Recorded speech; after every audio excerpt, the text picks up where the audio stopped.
Our culture seems to have a fixation with mornings. Books like The Miracle Morning and websites like My Morning Routine love extolling the virtues of waking up super early and building a strong morning routine with lots of healthy habits in it, like meditation and, of course, putting lots of butter in your coffee. But what about the evenings? Here's the thing, nothing exists in isolation, and this is especially true of your mornings. If you're lax about your evenings, if you're lax about the time when you go to bed or what you do at night, then your mornings are probably going to be pretty lackluster as well. So here are 7 things that you need to stop doing at night, because if you can fix your nights, then your tomorrow mornings get better as well. Number 1, stop going to bed at inconsistent times. And note that I didn't say stop going to bed late, because that actually works for some people. Everyone has a different chronotype, which is a biologically hardwired propensity to go to sleep and wake up at different times. Some people do really well going to bed super early, waking up at 4:30 in the morning, doing the whole Jocko Willink thing, and some people do well working late into the night and then sleeping in to compensate. But regardless of the exact time, the reality for most of us is that we're trying to get up at a consistent time. And when that's the case, going to bed at an inconsistent time the night before leads to inconsistent amounts of sleep.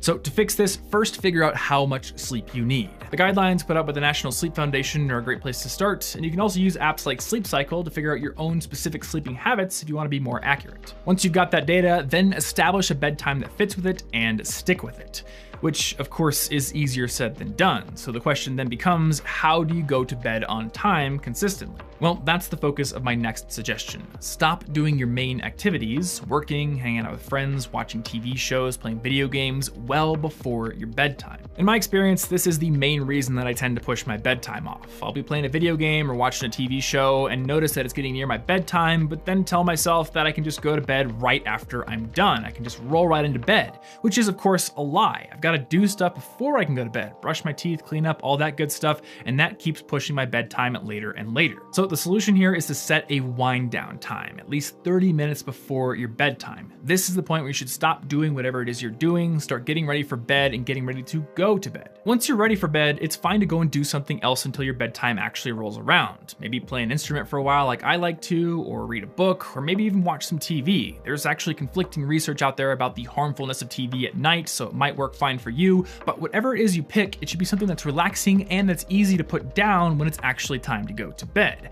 Which brings me to my 3rd item on the list. Stop using the internet before bed. Nothing has a greater ability to trick you into staying up later and later than the internet. Sure, binge-worthy TV shows can be a temptation as well, but at least before you start an episode of one of those, you know beforehand that you're gonna dedicate 30 minutes or an hour to that, and it's often possible to talk yourself down. But with Reddit and Twitter and Instagram and all these social media sites, it's so easy to tell yourself that you're just gonna spend 1 or 2 minutes scrolling and then get to bed, which is almost never the case. So when your wind down time rolls around, the first thing that you should do is fully shut off your computer and put your phone somewhere where it's not going to distract you. And if you're one of those people who uses your phone as your alarm clock, then that deserves scrutiny as well. And I say this as somebody who does use their phone as an alarm clock. If you find yourself reaching for your phone when you're in bed, if you find yourself not going to bed when you should because it's on your nightstand, then maybe it'd be a good idea to get yourself an old-fashioned digital alarm clock and keep your phone in a different room.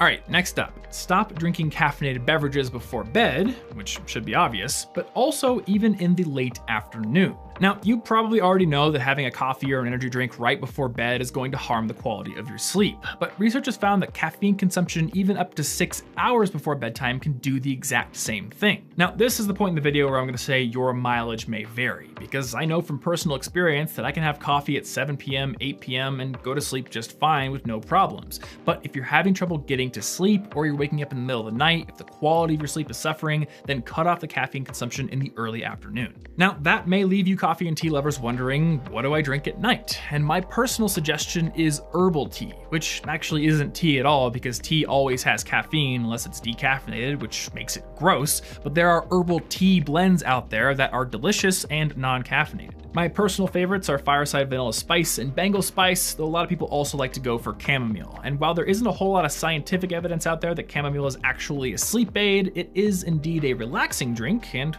well, that's pretty good for going to sleep too. That brings us to item number 5, which is admittedly a bit of a departure from everything else on this list, but I did want to include it. Stop going to bed angry.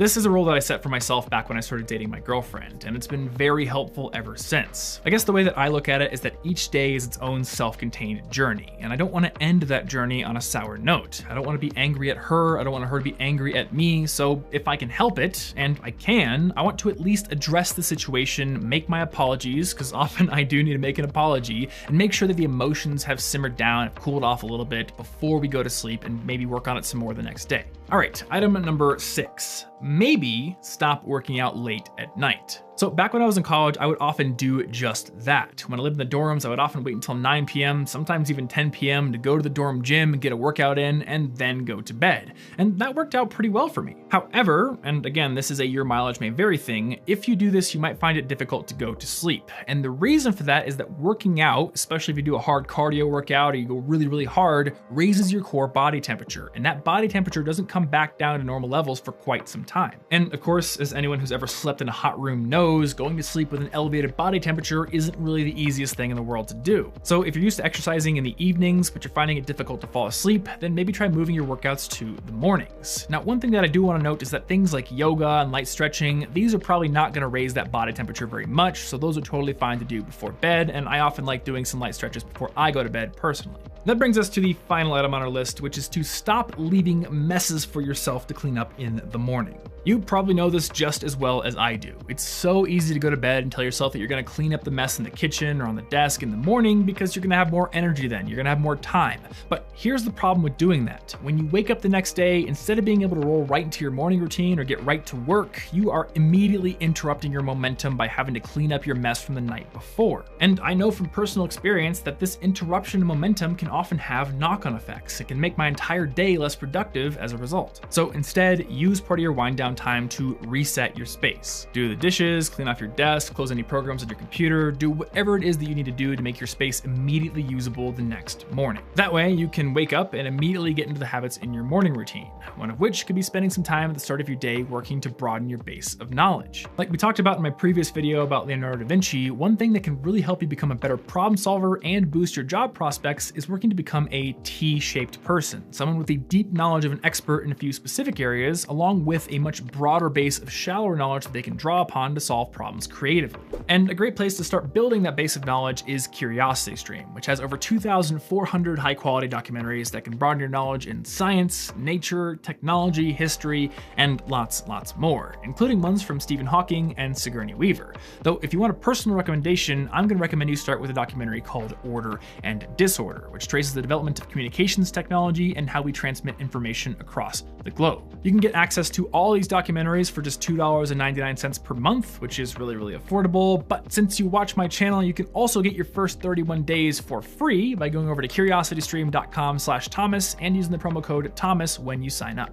Big thanks, as always, goes out to CuriosityStream for sponsoring this video and being a supporter of my channel, and thank you as well for watching. If you enjoyed this video, hit that like button and get subscribed right there so you don't miss out on future videos, and also click right there to get a free copy of my book on how to earn better grades if you haven't done so already. You can also watch one more video on this channel right over here, or check out our latest podcast episode right over here if you want to listen to something that is, more than 8 minutes long. Thanks for watching, and I'll see you in the next one.